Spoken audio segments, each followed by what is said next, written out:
Matthew 23, from the English Standard Version. Then Jesus said to the crowds and to his disciples, "The scribes and the Pharisees sit on Moses' seat.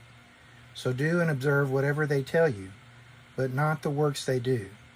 For they preach, but do not practice." Verse 4. They tie up heavy burdens, hard to bear, and lay them on people's shoulders, but they themselves are not willing to move them with their finger. They do all their deeds to be seen by others, for they make their phylacteries broad and their fringes long. Verse 6.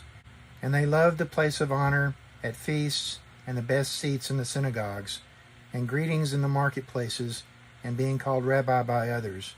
But you are not to be called rabbi, for you have one teacher, and you are all brothers. Verse 9. And call no man your father on earth, for you have one Father, who is in heaven. Neither be called instructors, for you have one instructor, the Christ. The greatest among you shall be your servant. Whoever exalts himself will be humbled, and whoever humbles himself will be exalted. Verse 13.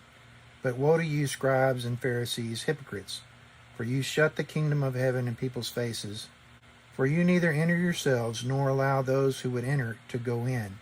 Woe to you, scribes and Pharisees, hypocrites, for you travel across sea and land to make a single proselyte, and when he becomes a proselyte, you make him twice as much a child of hell as yourselves. Verse 16. Woe to you, blind guides, who say, if anyone swears by the temple, it is nothing, but if anyone swears by the gold of the temple, he is bound by his oath. You blind fools! For which is greater, the gold or the temple that has made the gold sacred?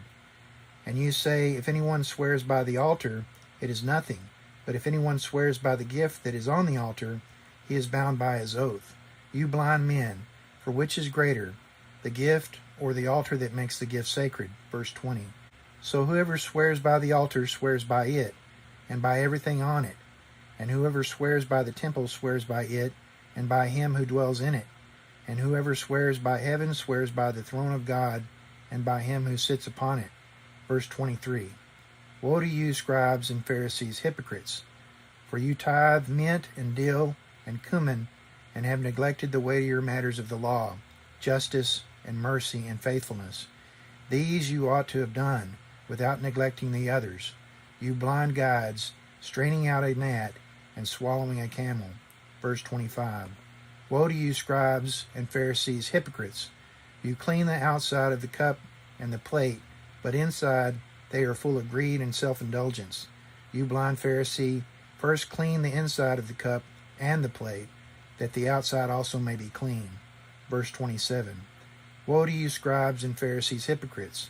For you are like whitewashed tombs, which outwardly appear beautiful, but within are full of dead people's bones and all uncleanness. So you also outwardly appear righteous to others, but within you are full of hypocrisy and lawlessness. Verse 29. Woe to you, scribes and Pharisees, hypocrites! For you build the tombs of the prophets and decorate the monuments of the righteous, saying, if we had lived in the days of our fathers, we would not have taken part with them in shedding the blood of the prophets. Thus you witness against yourselves that you are sons of those who murdered the prophets. Verse 32. Fill up, then, the measure of your fathers. You serpents, you brood of vipers, how are you to escape being sentenced to hell? Therefore I send you prophets and wise men and scribes, some of whom you will kill and crucify, and some you will flog in your synagogues and persecute from town to town, so that on you may come all the righteous blood shed on earth, from the blood of righteous Abel to the blood of Zechariah the son of Berechiah, whom you murdered between the sanctuary and the altar. Truly I say to you, all these things will come upon this generation. Verse 37. O Jerusalem, Jerusalem, the city that kills the prophets and stones those who are sent to it. How often would I have gathered your children together, as a hen gathers her brood under her wings, and you were not willing. See, your house is left to you desolate. For I tell you, you will not see me again until you say, blessed is he who comes in the name of the Lord.